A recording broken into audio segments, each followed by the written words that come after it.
우리 함께 사도신경으로 우리의 신앙을 고백하시며 7월 20일 새벽 예배를 하나님 앞에 올려드리시겠습니다.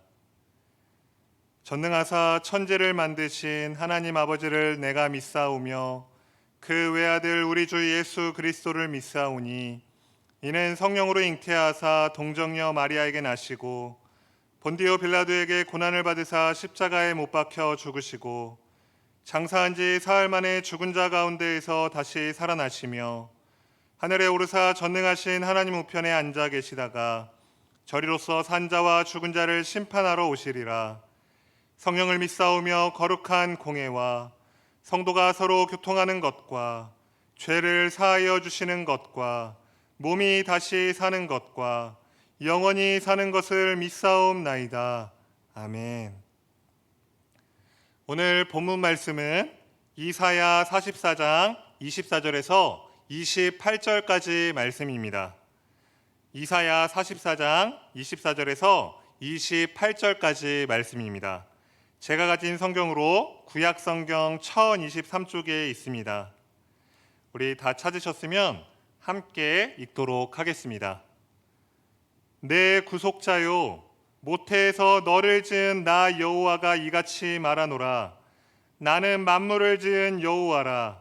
홀로 하늘을 폈으며 나와 함께 앉아 없이 땅을 펼쳤고 헛된 말을 하는 자들의 징표를 패하며 점치는 자들을 미치게 하며 지혜로운 자들을 물리쳐 그들의 지식을 어리석게 하며 그의 종의 말을 세워주며 그의 사자들의 계획을 성취하게 하며 예루살렘에 대하여는 이르기를 거기에 사람이 살리라 하며 유다 성읍들에 대하여는 중건될 것이라. 내가 그 황폐한 곳들을 복구시키리라 하며 깊음에 대하여는 이르기를 마르라. 내가 내 강물들을 마르게 하리라 하며 고레스에 대하여는 이르기를 내 목자라. 그가 나의 모든 기쁨을 성취하리라 하며 예루살렘에 대하여는 이르기를 중건되리라 하며 성전에 대하여는 내 기초가 놓여지리라 하는 자니라. 아멘. 성도 여러분은 혹시 이 땅 가운데 영원한 것을 본 적이 있으십니까? 잘 살펴보면 이 땅에는 영원한 것이 단 한 가지도 존재하지 않는다는 것을 우리는 금방 깨닫게 됩니다. 사람들은 모두 늙어가고 있고 우리가 사용하는 물건은 얼마 지나지 않아 그 수명을 다하게 됩니다. 또한 우리가 가지고 있는 재산은 언젠간 사라지게 될 것들이고 사랑하는 가족과도 언젠간 이별을 맞이하게 될 것입니다. 뿐만 아니라 자연은 점차 훼손되어져 가고 있고 과학자들은 이 온 우주가 언젠간 사라지게 될 것이라고 말합니다. 이처럼 이 세상에는 영원한 것이 단 한 가지도 존재하지 않습니다. 그러나 오직 우리 아버지 하나님 한 분만은 늘 변함이 없으신 영원한 하나님이십니다. 그분은 처음과 나중이 되시며 어제나 오늘이나 영원토록 동일하신 하나님이십니다. 오늘 본문 24절은 그러한 하나님을 내 구속자요, 모태에서 너를 지으신 여호와다라고 말씀하고 있습니다.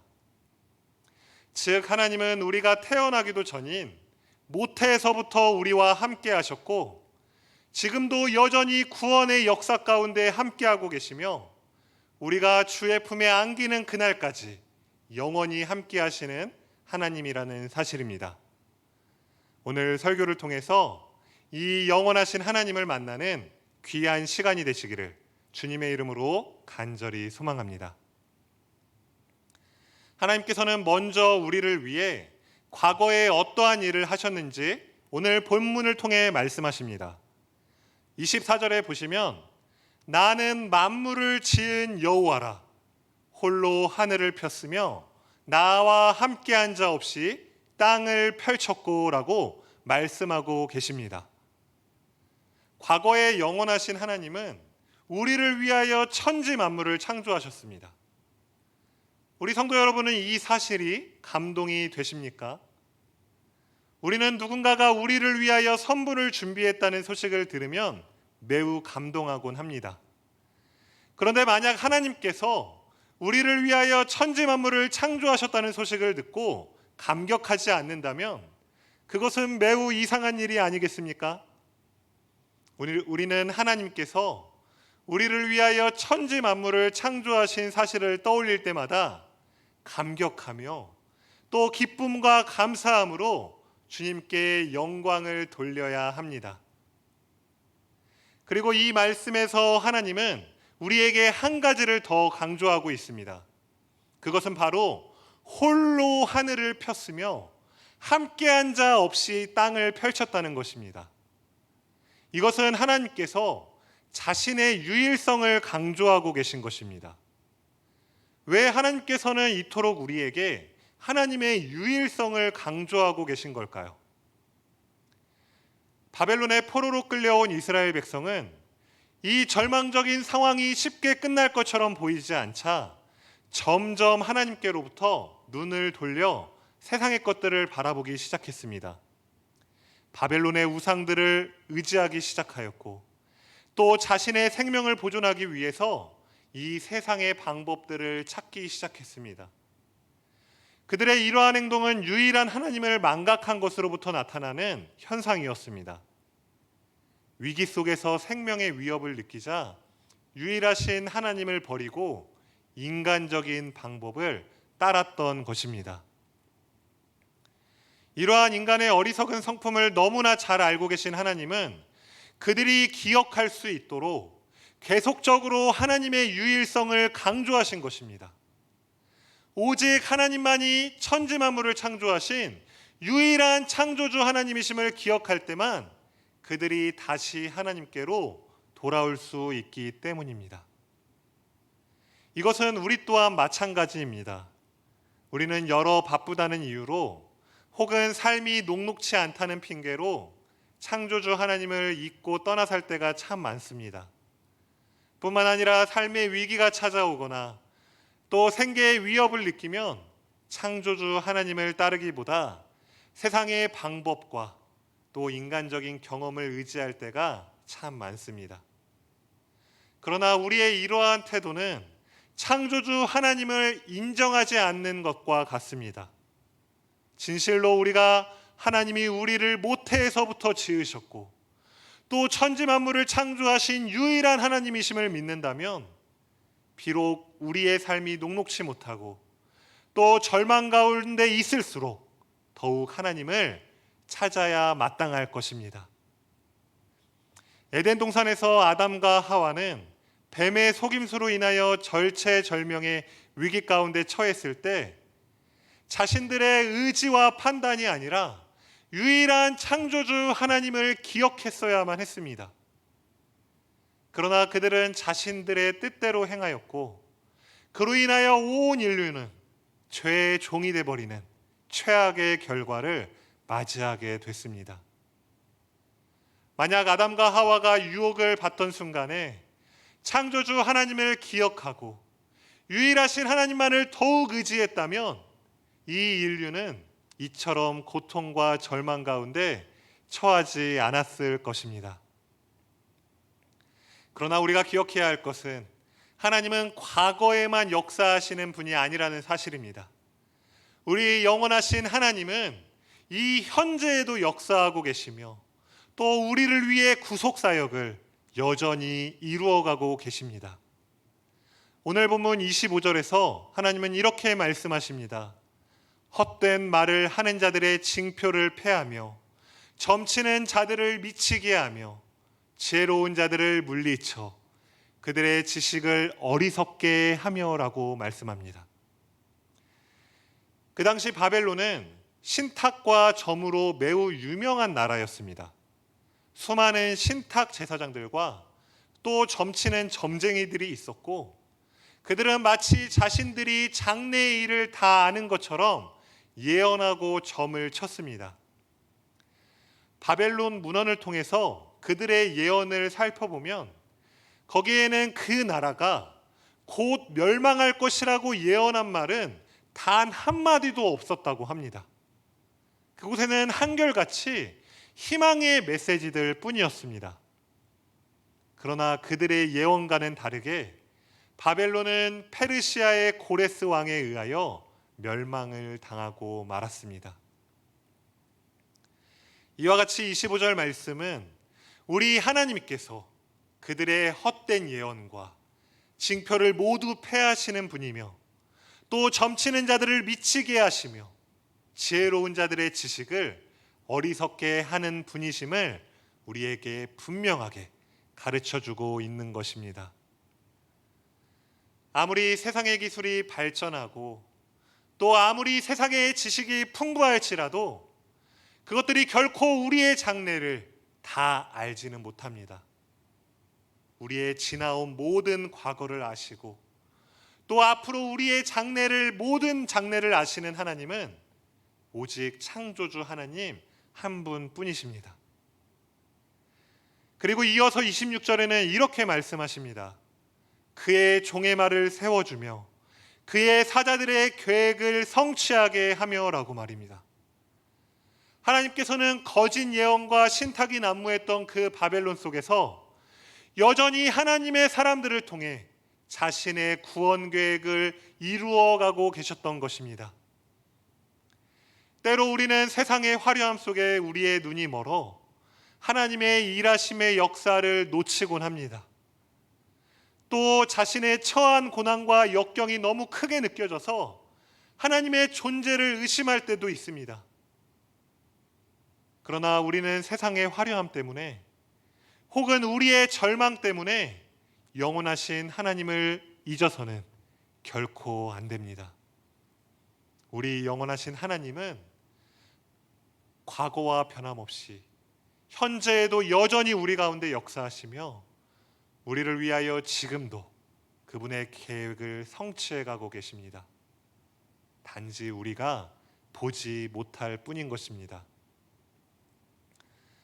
우리의 지난 날을 한번 되돌아보면 영원하신 하나님께서 지금까지 우리와 함께 하시며 우리의 인생을 이끌어 오신 사실을 우리는 분명히 깨달을 수 있습니다. 변함없는 하나님의 은혜가 아니었다면 우리는 지금 이 하나님 앞에 설 수 없는 존재들이 아니겠습니까? 우리는 믿음의 눈을 가지고 보이지 않는 것을 볼 수 있어야 합니다. 우리의 고난 너머에서 또 이 세상의 화려함 뒤편에서 여전히 일하고 계시며 여전히 그분의 구원 계획을 이루고 계신 하나님을 바라볼 수 있어야 하는 것입니다. 마지막으로 우리의 영원하신 하나님은 과거와 현재뿐만 아니라 미래에도 우리를 위하여 모든 것을 회복하시고 우리의 모든 대적들을 멸하시며 그분의 계획을 반드시 성취하는 하나님이십니다. 오늘 본문 26절 하반절부터 28절까지는 이사야 선지자가 무엇에 대하여라는 말을 반복하며 바벨론의 포로로 잡혀있는 이스라엘 백성들에게 하나님이 앞으로 어떠한 일들을 행하실지를 미리 선포해 줍니다. 먼저 두 가지는 이스라엘의 회복과 관련된 것이었습니다. 26절에 한번 보시면 예루살렘에 대하여는 이르기를 거기에 사람이 살리라 하며 유다 성읍들에 대하여는 중건될 것이라 내가 그 황폐한 곳들을 복구시키리라 하며라고 기록되어 있습니다.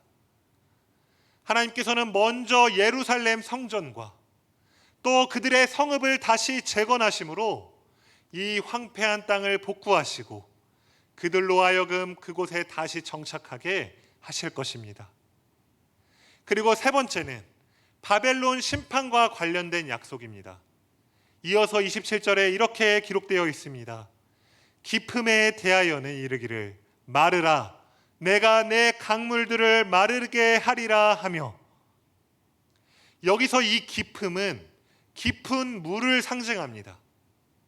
즉 하나님은 이전에 이스라엘 백성이 홍해 가운데 힘들고 어려워하고 있을 때 그 홍해를 가르시고 길을 내셨던 것처럼, 그리고 애국 군대들을 몰살하셨던 것처럼 유브라데 강을 말려버려서 바벨론 또한 멸망시키실 것을 말씀하고 계신 것입니다. 그리고 마지막 네 번째 약속은 바사왕 고레스에 관한 말씀으로 고레스가 하나님이 기뻐하시는 모든 계획을 성취할 것이라고 예언하는 것입니다. 28절에 이렇게 기록되어 있습니다. 고레스에 대하여는 이르기를 내 목자라 그가 나의 모든 기쁨을 성취하리라. 아멘. 비록 고레스는 하나님을 믿지 않는 이방의 왕이었지만 그럼에도 불구하고 하나님은 하나님의 백성들을 구원하시기 위해 그를 사용하셨던 것입니다. 그리고 우리는 성경의 기록을 통해서 하나님의 이 모든 약속이 단 한 가지도 빠짐없이 모두 성취된 사실을 잘 알고 있습니다. 결국 이스라엘 백성들은 유대 땅으로 귀환하였고 예루살렘 성전은 다시 재건되었습니다.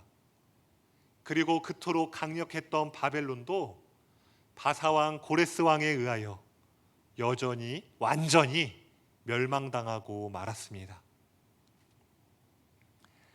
이와 같이 우리 영원하신 하나님은 하나님의 백성들을 구원하시기 위해 미래에도 역사하셔서 신실하게 약속을 성취하는 하나님이십니다. 하나님께서는 단 한 번도 우리 곁을 떠나신 적이 없으시며 과거에도 현재에도 그리고 앞으로의 미래에도 영원히 우리를 도우시는 하나님이십니다. 사랑하는 우리 영광교회 성도 여러분은 이 영원하신 하나님을 의지하며 살고 계십니까? 하나님은 우리를 위하여 홀로 천지를 창조하셨고 그것들을 우리가 다스리도록 하나님께서 선물을 주셨습니다. 이 사실에 대해 감격하고 계십니까? 그리고 하나님은 현재도 우리와 함께 하시며 우리의 문제의 뒤편에서 여전히 우리를 위하여 일하고 계십니다. 이 사실에도 기뻐하고 계십니까?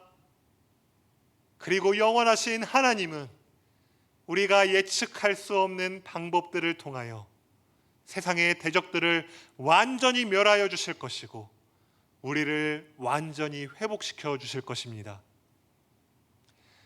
우리는 현재 코로나로 인해서 낙심하고 절망하는 상황 가운데 놓여 있지만 우리는 영원하신 하나님을 기억하고 생각하며 이러한 순간에도 기쁨을 잃지 않고 날마다 감격해야 하는 것입니다.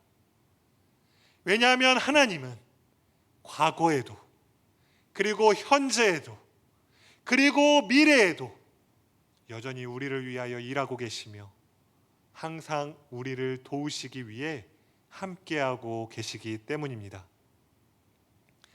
하나님의 약속대로 우리의 모든 문제는 해결될 것이며 우리는 모든 고난과 아픔 가운데에서 건짐을 받을 것이며 우리에게 완전한 회복이 약속대로 이루어질 것입니다. 이 소망을 가지시고 영원하신 하나님을 의지하시며 이번 한 주간도 승리하시는 우리 영광교회 성도 여러분 되시기를 주님의 이름으로 간절히 소망합니다. 아멘. 이 시간 우리 함께 기도하겠습니다. 영원하신 하나님, 늘 변함없이 우리와 함께 하시고 우리를 인도하여 주시니 감사합니다.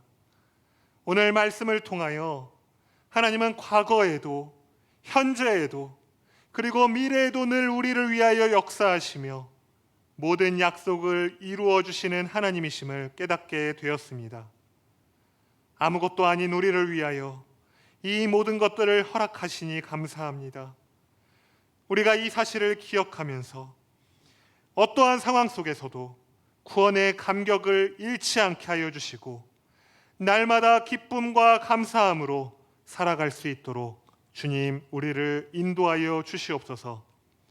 이 모든 영광을 주님께 돌리오며 살아계신 예수 그리스도의 이름으로 기도드립니다. 아멘. 우리 이 시간 함께 화면의 기도 제목을 보시며 기도하는 시간을 갖도록 하겠습니다. 먼저는 터키 아래쪽에 있는 북키프로스라는 나라를 위해서 이 시간 함께 기도하겠습니다. 이 나라는 내국인과 외국인에 대해서 반기독교적 종교 정책을 실시하고 있습니다. 이 땅의 기독교와 교회들이 법적 보호를 잘 받게 하여 주시고 신자들이 삶의 안전을 보장받을 수 있도록 기도해 주시기 바랍니다. 그래서 이 나라 가운데 하나님의 복음이 심겨지게 하시고 귀한 복음의 열매들이 맺어질 수 있게 해달라고 이 시간 하나님 앞에 기도하시겠습니다.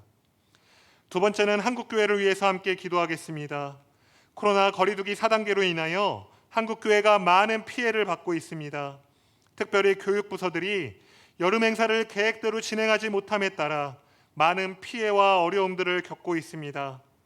모든 상황을 주관하시는 하나님께서 한국교회가 이 위기를 잘 극복해 나아갈 수 있도록 지혜를 허락하여 주시고 무엇보다 우리 교육부서 아이들이 이로 인하여 신앙을 잃지 않도록 끝까지 지켜주옵소서라고 기도해 주시기 바랍니다. 마지막으로 세 번째는 오늘 말씀을 기억하시며 영원하신 하나님이시여 우리의 모든 신앙을, 우리의 무너진 신앙을 회복시켜 주시고 언제나 동일하신 하나님과 같이 우리도 주님을 더욱 사랑하게 해달라고 우리 이 기도 제목을 가지고 다 함께 기도하시겠습니다.